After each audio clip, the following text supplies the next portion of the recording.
Mga paps, musta pala? Ngayong araw pala, ituturo ko sa inyo yung mga torque specs ng mga pyesa dito sa Toyota Vios, okay? So, simulan na natin to mga paps. So mga paps, bago ko simulan to, itong video na to, itong gagawin ko ay para to sa single VVTi na Toyota Vios. Ito, Gen 2 na Vios at applicable rin to sa Toyota Yaris. Yung Yaris na single VVTi. Yung sa ano naman, sa Gen 3, na single VVTi, posible yung ibang babanggitin ko ay applicable din kasi single VVTi din naman yun. Posibleng pareho rin o hindi nagkakalayo yung torque specs na babanggitin ko, okay? So, eto mga paps, bakit ko gagawin tong video na to? Kasi eto common talaga to kahit mag-search kayo sa YouTube or sa Facebook, kahit mga mekanikong batikan, napuputulan sila ng minsan, alam mo yung pakiramdam na parang nanggigigil ka pag yung naghihigpit ka parang ayaw mong tantanan, tapos sobrang higpit na pala napuputulan ka. Nangyayari yan mga paps. Kahit sa akin ito, minado ako dito na napuputulan ako, sa mga dati namin sasakyan napuputulan din ako. Sa scooter yan, napuputulan din ako. So may mga pagkakataon na pag naputulan ka, nakakawala ng pag-asa at saka may pagkakataon din ang hirap tanggalin kapag naputulan ka. Yung posisyon napakahirap talaga mga paps. So dito, sa sasabihin ko, sigurado makakatulong to sa inyo lalo na kapag magre-repair kayo o maghihigpit kayo ng mga bolt dito sa Toyota Vios, okay? So simulan na natin to dito mga paps. So ito, yan, saka itong nut dito. Ang higpit niyan, 164 Newton meters, okay? 164 Newton meters. Ang stabilizer link, itong pinakanat niyan, 74 Newton meters. Ganun din sa baba, 74 Newton meters. Ito namang bolt na to, para sa small bushing sa lower control arm, 137 Newton meters. Yan. Dito naman tayo sa big bushing, 160 Newton meters.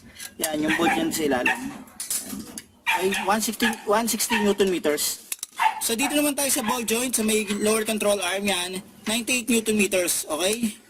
Dito naman tayo sa brake caliper bolts, dito 34 Newton meters, yan, 34 Newton meters din. So dito naman tayo sa transmission oil pan, eto 7.8 Newton meters yung mga bolt dyan, okay? Yung mga yan.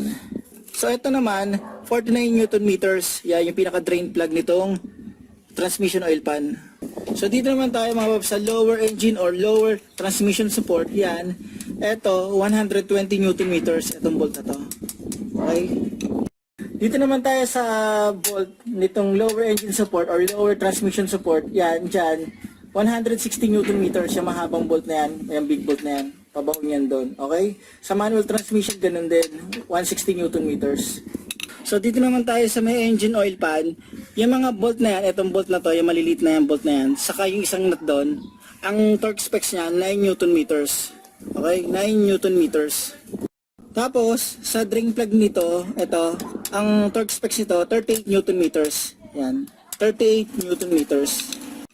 So dito naman tayo sa rear shock, ayan, 49 Newton meters yan mga paps. Okay, yan, 49 Newton meters. So dito naman tayo, ito, yung pinaka-engine cover niya, ito, yan, saka to, 7 Newton meters yan mga paps, 7 Newton meters. So dito naman tayo mga paps, sa may alternator bolt, yan, sa ilalim, ito, nakikita nyo to, 54 Newton meters yan mga paps, 54 Newton meters. Itong dalawa naman, ito, 19, ito, 19 to, tapos ito, 11 Newton meters. Dito naman tayo sa engine support. Etong mga to, ito, may nut ring niya sa ilalim. Tapos ito, yan, ayun yung isa, tapos ito isa. Lahat yan, 52 Newton meters. So, dyan naman tayo sa dalawang yan.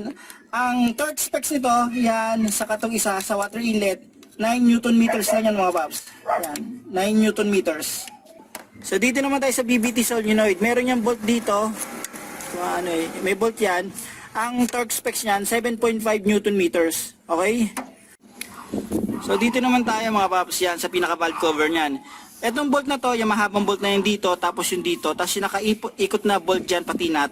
Ang sukat niyan, 10 Newton meters. Yan, itong mga to, yan, nakita nyo yan. Meron pang isa doon yan, tapos dito. Paikot yan, 10 Newton meters yan mga paps. Dito naman tayo sa bolt ng ignition coil, yung mga yan, 9 Newton meters yan mga paps. 9 Newton meters. Dito naman tayo sa spark plug, ang torque specs niyan, 18 Newton meters. Okay, hindi ko na binaklas 18 Newton meters. So dito naman tayo sa intake manifold, ito, at saka yung nut doon, merong nut din yan dito. Yan, 30 Newton meters yan mga paps. Okay, 30 Newton meters. So dito naman tayo sa may fuel rail mga paps. Ito at saka yung isang yon, yan, 19 Newton meters yan mga paps. 19 Newton meters. So dito tayo sa throttle body. Meron niyang apat. May dalawang natas, may bolt niya sa ilalim. Ang torque specs niya 9 Newton meters. Okay? So 9 Newton meters throttle body. So dito naman tayo sa merong nut ng shock mount. Ito 55 Newton meters yan. Okay? 55 Newton meters. Dito naman tayo sa driver side, engine, transmission support, dito sa baba. Hindi ko na binaklas pero ang torque specs niyan, yung big bolt dyan, 52 Newton meters mga paps, okay? 52 Newton meters. Okay, sa ilalim lang ng battery mga paps. So paano mga paps, kung may kulang dito, ilagay nyo na lang sa comment section, okay? Yung iba nabanggit ko na sa ibang parts yun tulad sa cross member, sa iba rin, nabanggit ko na pero ito yung pinaka natin nababaklas natin kapag nag-DIY tayo. So paano mga paps, huwag nyo kalimutan i-like at subscribe ang channel ko para makagawa pa ako ng ganitong basic na video. Huwag nyo rin kalimutan i-hit ang notification bell para updated kayo sa video na ginagawa ko. Paano mga paps, maraming salamat sa inyo.